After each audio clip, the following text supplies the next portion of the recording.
But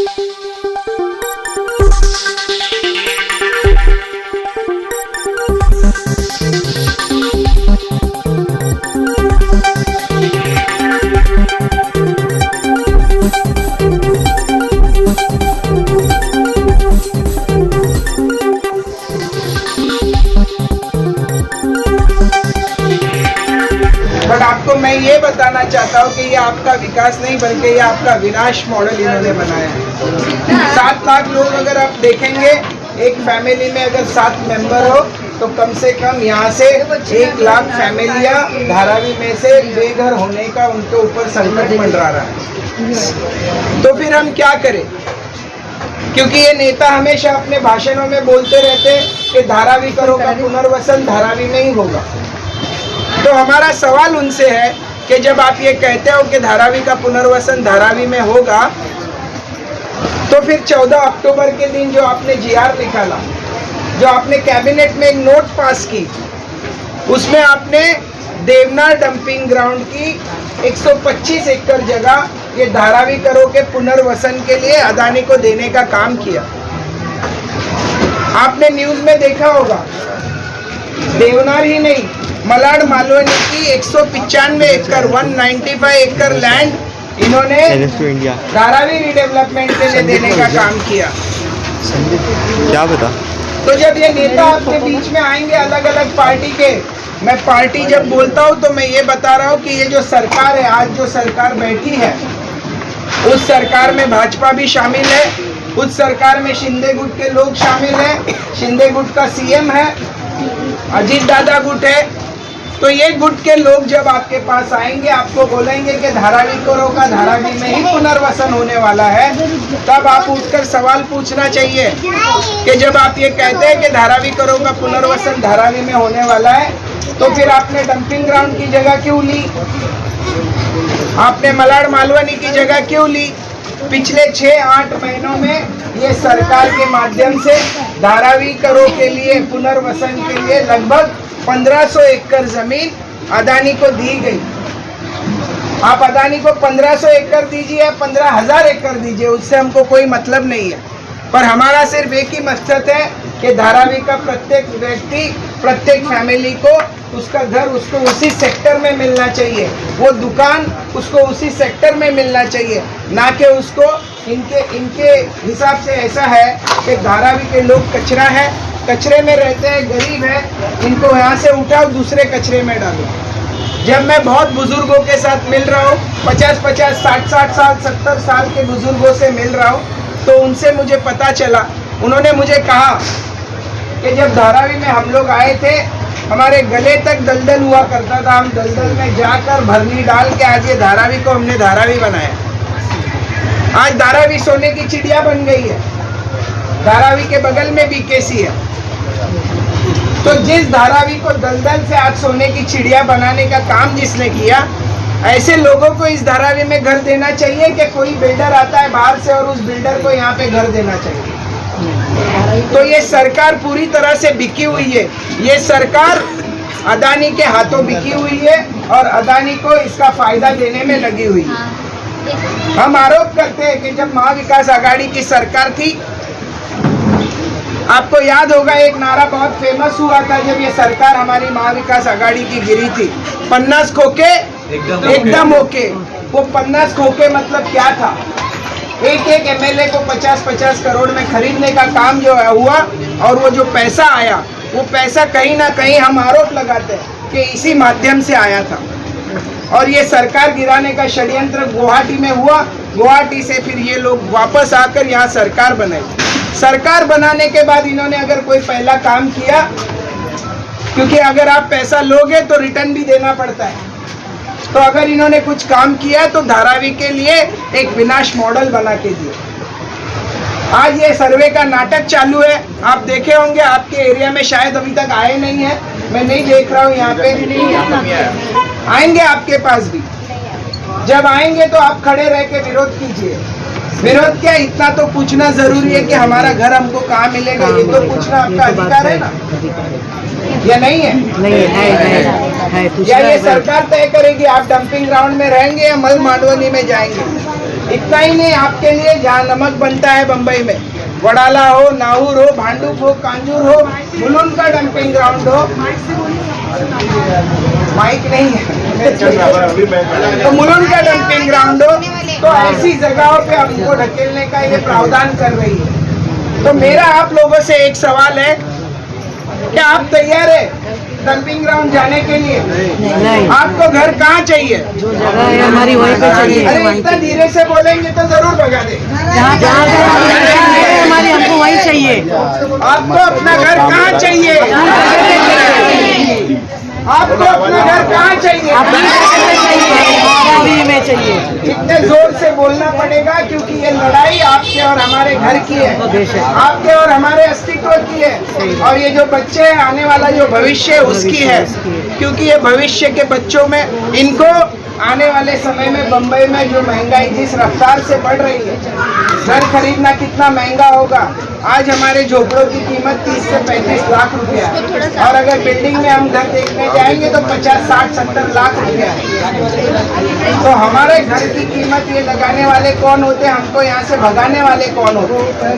तो इसलिए आप लोगों को सबको ये तय करना होगा इस बार, क्योंकि हमारी लड़ाई जिसके खिलाफ है उसका नाम अदानी है। अदानी को ये टेंडर देने से हमको विरोध नहीं है, बट जिस तरह से ये टेंडर दिया जा रहा है, जिस तरह से ये डेवलपमेंट करने की साजिश की जा रही है, उस साजिश में हमारा गला काटा जा रहा है और उनके गले, उनके खीसे भरे जा रहे हैं। अगर मैं आपको ये डॉक्यूमेंट दिखाऊंगा थोड़ी देर में, ये जीआर है, ये महाराष्ट्र शासन का जीआर है। ये 4 अक्टूबर 2024 को निकाला हुआ जीआर है। आज से 19 दिन पहले की बात है, ये जीआर उन्होंने लिखा है। इस जीआर में क्या लिखा है इन्होंने, कि भाडे धारावीतील अपात्र झोपडी धारकांसाठी परवडणारी भाडे तत्वावरील घरे देण्याच्या योजनेबाबत। ये पात्र अपात्र हम तो पहले ये मानते ही नहीं, क्योंकि जिस तरह से ये सर्वे किया जा रहा है, पात्र अपात्र करने का अगर किसी को अधिकार है तो वो सरकारी यंत्रणाओं को अधिकार होना चाहिए। क्योंकि अगर हम पात्र या अपात्र हुए तो अपात्र होने पर हमारी सुनवाई हो जाए, हमारी हियरिंग हुई जाए। बट यहाँ पर जो सर्वे में लोग आ रहे हैं, ये इनकी प्राइवेट यंत्रणा के लोग आ रहे हैं, और आप देखेंगे जहाँ पर सर्वे में लोग विरोध करते हैं, अदानी के माध्यम से उसी एरिया के लोकल बंदों को उनके कंपनी में काम पे रखा जाता है। फिर वो बंदे आकर हमको कन्विंस करते हैं कि अरे आपा ये तो अच्छे लोग हैं, ये हमारा, उसको पैसे मिल रहे 20-22 हज़ार 25 हज़ार पगार मिल रहा है उसको, ये आके आपको बोलने के लिए। इसीलिए ये आने वाला इलेक्शन हमारे लिए बहुत संगीन है, बहुत इम्पोर्टेंट है, कि हमारी लड़ाई जिससे है वो इस दुनिया का 2 नंबर का पैसे वाला आदमी है, इस देश का वो 1 नंबर का पैसे वाला आदमी है। जाहिर सी बात है, जिसके पास इतना पैसा है उसके जेब में सब लोग हैं, पॉलिटिशियन हो, पुलिस हो, या कोई एडमिनिस्ट्रेशन के अधिकारी हो, ये सब उनके जेब में है, और उनका काम यही है कि गरीबों पर अन्याय करो। और इस अन्याय के खिलाफ अगर कोई लड़ रहा है तो वो है वर्षा एकनाथ गायकवाड़। कांग्रेस पार्टी की तरफ से पिछले 2.5 साल से इस अन्यायकारक डेवलपमेंट के बारे में, वो भले विधानसभा हो या धारावी की गली कूचियों में वो लड़ रही है, वो लोगों को जाके समझा रही है। वो अकेली कहाँ तक पहुँचेगी? इसीलिए मैं भी उनके साथ हाथ थाम के, उनका हाथ थाम कर मैं भी लोगों को जाके समझा रहा हूँ कि आपके साथ कैसे विनाश होने वाला है। और जो अपात्र होगा उसके लिए ये सरकार डॉक्यूमेंट बनाता है। सरकारी डॉक्यूमेंट जब बनते हैं वो किसके लिए बनने चाहिए? वो आपके और हमारे सेवा के लिए बनने चाहिए। सरकार को आपकी हमारी जिम्मेदारी लेनी चाहिए। बट अगर डॉक्यूमेंट में आप 4 लाइनें पढ़ेंगे तो आपको ये एहसास होगा कि ये डॉक्यूमेंट आपके और हमारे लिए नहीं बना है, बल्कि ये अदानी के लिए बना है। मैं आपको इसमें से 1-2 लाइन पढ़ के बताता हूँ। जो अपात्र होगा यहाँ पर, उसके लिए क्या क्या प्रावधान इन्होंने किए, किस तरह का ये भाषा का इस्तेमाल करते हैं, ये आप पढ़िए। इसमें लिखते हैं, चांगल्या हेतूने केलेल्या कारवाईला संरक्षण। या योजनेअंतर्गत चांगल्या हेतूने केलेल्या किंवा करण्याचा हेतू असलेल्या कोणत्याही गोष्टीसाठी धारावी पुनर्विकास प्रकल्प अधिकृत केलेल्या कोणत्याही व्यक्तीविरुद्ध मिळकत व्यवस्थापन कंपनीसह कोणताही खटला किंवा इतर कायदेशीर कार्रवाई केली जाणार नहीं। मतलब क्या, अगर उनका आदमी हम पर आके अच्छे हेतु से कार्रवाई करेगा तो आप कोर्ट भी नहीं जा सकते, आप उनके ऊपर कायदेशीर कार्रवाई भी नहीं कर सकते। मतलब वो आकर हमारा गला काट दे, हम कुछ भी नहीं करें उनके साथ। इस तरह का अगर ये भाषा का प्रयोग है, इसका मतलब क्या होता है कि ये सरकार बिकी हुई है। और ऐसी सरकार को क्या करना चाहिए जिन्होंने एक बिल्डर का हाथ थामा है और गरीबों को अपने हाल पे छोड़ने का निर्णय लिया। आगे मैं कुछ पढ़ता हूँ पंक्तियाँ, ये सुनेंगे तो आपके सर की पैर की आग सर में चली जाएगी। इसमें लिखते हैं असहकार व्यक्तींची हकालपट्टी। शब्द प्रयोग देखिए कि आपको कैसे हकाला जाएगा यहाँ से। इनका बाप का राज है क्या हकालने के लिए? इनको मालूम नहीं आम आदमी की ताकत क्या होती है। आने वाले इलेक्शन में ये हमको दिखाना है इनको, क्योंकि अगर हमारे पास कोई अधिकार है तो हमको वोटिंग का अधिकार डॉक्टर बाबा साहब अम्बेडकर ने संविधान के माध्यम से दिया, और हम सबको अधिकार, इक्वल अधिकार देने का काम अगर किसने किया तो डॉक्टर बाबा साहब अम्बेडकर ने संविधान के माध्यम से दिया। तो ये हमको हकालेंगे। इसमें मैं पढ़ता हूँ हम पर क्या कार्रवाई करेंगे। धारावी प्रकल्प क्षेत्रातील कोणतीही व्यक्ती स्वइच्छेने सहकार्य करत नसेल आणि किंवा सहकार्य करण्यास अनिच्छुक असेल, इतरांना प्रकल्पात सहकार्य न करण्यास प्रवृत्त करीत असेल, मतलब आप अपनी मर्जी से अगर सहकार्य नहीं कर रहे हो या फिर किसी को जाके बता रहे हो, जैसे मैं जाके आप लोगों को आज बता रहा हूँ कि मैं लोगों को बता रहा हूँ कि आपके साथ क्या क्या होने वाला है। ये धारावी विकास नहीं, ये धारावी करो का विनाश मॉडल है। ये आप लोगों को समझना होगा। इसमें लिखता है तो आप पे क्या कार्रवाई होगी, तर खालील कारवाई केली जाईल।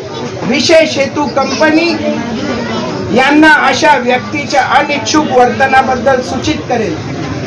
मतलब आपको बताया जाएगा कि आप हमारे साथ असहकार कर रहे हो, आप हमारे साथ समर्थन नहीं कर रहे हो। फिर आगे लिखता है धारावी पुनर्विकास प्रकल्प झोपडपट्टी कायद्याच्या संबंधित तरतुदीनुसार कारवाई करून त्या झोपड्या निष्कासित केल्या जातील आणि प्रकल्पात कोणताही अडथळा येणार नाही याची खात्री केली जाईल। मतलब क्या कि अगर आप सहकार्य नहीं करोगे तो हम उनके लोग आकर आपको बताएंगे कि आप हमको सहकार्य नहीं कर रहे हो, फिर भी आप नहीं माने तो आपके झोपड़े तोड़ दिए जाएंगे। और तोड़ने के बाद आने वाले समय में ये प्रकल्प में कोई प्रॉब्लम ना हो इसीलिए प्रबंध किए जाएंगे।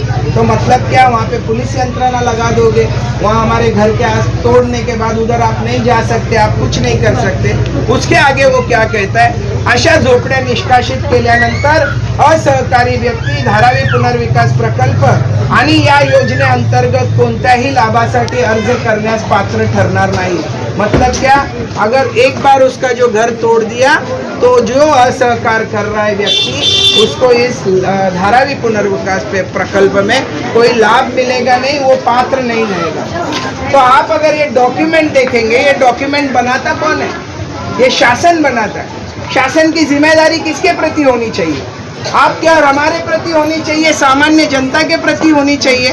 बट ये जब पढ़ते हैं तो ऐसे लगता है कि ये शासन पूरी तरह से बिक चुका है, पूरी तरह से भ्रष्ट हो चुका है और एक बिल्डर के हाथों बिक चुका है। तो हमारे पास आज अगर इनके साथ लड़ना है तो इतना बल हमारे पास नहीं है, इतना पैसा हमारे पास नहीं है कि हम दुनिया के नंबर 1 आदमी के साथ लड़े। बट हमारे पास एक शस्त्र जरूर है और वो शस्त्र हमारी एकता है। आने वाले 20 तारीख को 20 नवंबर को इलेक्शंस की डेट जाहिर हुई है और जो आपके लिए लड़ रही है, आपके झोपड़े बचाने के लिए लड़ रही है, आपका घर बचाने के लिए लड़ रही है, वर्षा एकनाथ गायकवाड़ कांग्रेस पार्टी की तरफ से वो लड़ रही है। आपको उसका साथ देना होगा। अगर हमको घर बचाना है और हमको हमारा घर धारावी में ही लेना है तो हमको उसका हाथ मजबूत करना पड़ेगा, उसका साथ देना होगा। इसीलिए मैं आप सभी से नम्रतापूर्वक विनंती करता हूँ कि इस बार का इलेक्शन बहुत संगीन होगा, संघर्षमय होगा। हो सकता है क्योंकि महाराष्ट्र स्थापना से लेकर आज तक के जितने इलेक्शन धारावी में हुए ये पार्टी के बीच में, विचारधाराओं के बीच में हुई। इस बार जो कांग्रेस पार्टी के खिलाफ लोग खड़े रहेंगे, इनके पीछे एक असुरी शक्ति, एक राक्षस वृत्ति वाला आदमी खड़ा रहेगा। वो हमको दिखाई नहीं देगा, बट हो सकता है सब साम दाम दंड भेद जो भी उनको दिया जाए वो कैंडिडेट्स को वो वहीं से दिया जाएगा। आपको समझना होगा, इस बार आपको पैसे के लालच में नहीं आना है। हो सकता है आपके प्रत्येक वोट के लिए वो बड़ा पैसा गिने, ज्यादा पैसा देने की कोशिश करे, बट आपको समझना होगा इस बार अगर हम पैसे के लालच में आ गए तो हम अपने घर से हाथ धो बैठेंगे। और उद्धव बाला साहब ठाकरे ने जब दशहरा मेला की रैली में उन्होंने एक भाषण में बोला था कि अगर हमारी सरकार महाविकास आघाड़ी की सरकार बनती है तो जिस दिन हम सरकार में बैठेंगे तो ऐसे इस तुगलकी जियार, ये जो जियार हम पर अन्यायकारक जियार बनाए हैं, ये जो विनाश मॉडल है, ये सब हम लोग स्क्रैप कर देंगे। इसीलिए आप लोगों को मैं आपके बीच में आया हूँ और ये लड़ाई हमारे घर की सीधे तौर पर अदानी के साथ है, सीधे तौर पर वो सरकारी यंत्रणाओं के खिलाफ है जो अदानी का साथ दे रहे हैं। हम डेवलपमेंट विरोधी नहीं है, डेवलपमेंट होनी चाहिए। कितने दिन तक हमारी बहू बेटियां शौचालय में बाहर जाएंगी? कितने दिन हमारे बाल बच्चे गटर के पानी से गुजरेंगे स्कूल जाते समय में? मैंने देखा है बहुत बार सुबह सॉक्स निकाल के जूते हाथ में लेकर वो बाहर आते हैं, सूखी जमीन पर सॉक्स पहन के फिर वो स्कूल जाते हैं। ऐसा कितना दिन चलेगा? डेवलपमेंट होना चाहिए, बट वो डेवलपमेंट आपका और हमारा लोगों का डेवलपमेंट होना चाहिए, ना कि किसी एक आदमी का। इनका प्लान क्या है कि यहाँ पर इनको अदानी सिटी बनानी है और हमको यहाँ से निकालकर उनको लगता है हम कचरा है, मुलुंड में भेजने की बात हुई। मुलुंड कर क्या बोलते हैं कि धारावी का कचरा हमारे यहाँ नहीं चाहिए। अरे हम कचरे में से सोना निकालने वाले लोग हैं और यहाँ पर निकलता भी है, क्योंकि यहाँ पर अगर आप देखेंगे हर साल हम लोग 100 करोड़ रुपए टैक्स भरते हैं, 100 करोड़ रुपए का एक्सपोर्ट करते हैं, तो हम कचरे में से सोना निकालने वाले लोग हैं। इसीलिए इस सोने की चिड़िया पर आज आपकी नजर पड़ी है। आज धारावी को जिसने धारावी बनाया, धारावी पर उसी लोगों का हक है और उनको ही यहाँ पर पुनर्वसन होना चाहिए। ये हमारी प्रामुख्य से मांग है और इसको हम हासिल करके रहेंगे। बोलने का तात्पर्य इतना ही है कि आने वाले समय में हमको सबको सावधान रहना है, सतर्क रहना है। किसी भी तरह की पैसे के लालच में ना आते हुए आपको बड़ा पैसा दिया जाएगा। आप देखे होंगे आपके बच्चे अगर बीएमसी स्कूल में किसी के हैं तो एक पैम्पलेट दे रहे उनके हाथ में। वो पैम्पलेट में वो आपके डिटेल्स मांग रहे कि बच्चों को बोल रहे हैं कि आपके घर में कितने वोटर है ये लिख कर लेके आइए। आज तक तो ये चीजें मांगी नहीं गई थी। आज तक आपने इतने इलेक्शन देके कभी आपके घर में पैम्पलेट आया क्या? स्कूल में से टीचर लोग अपने बच्चों को दे रही है और बच्चों को वो बोल रहे हैं कि आपके घर में कितने वोटर है। क्यों चाहिए आपको? इन्फॉर्मेशन चाहिए हमारे घर में कितने वोटर है, और फिर आप गिनती से पैकेट बना के हमारे घर में भेजोगे। इसीलिए मैं आपको सतर्क सावधान करने आया हूँ। इस बार की लड़ाई किसी पार्टी के साथ नहीं है, इस बार की लड़ाई हमारी लड़ाई है, आपकी लड़ाई है, आपके घर की लड़ाई है, हमारे भविष्य को बचाने की लड़ाई है, हमारे अस्तित्व की लड़ाई है। और हमारी लड़ाई सीधा उस आदमी से, अदानी से है और उसको सपोर्ट करने वाली प्रत्येक लोग, जो पार्टी उनको सपोर्ट करेगी उनके खिलाफ है। आपको समझना होगा।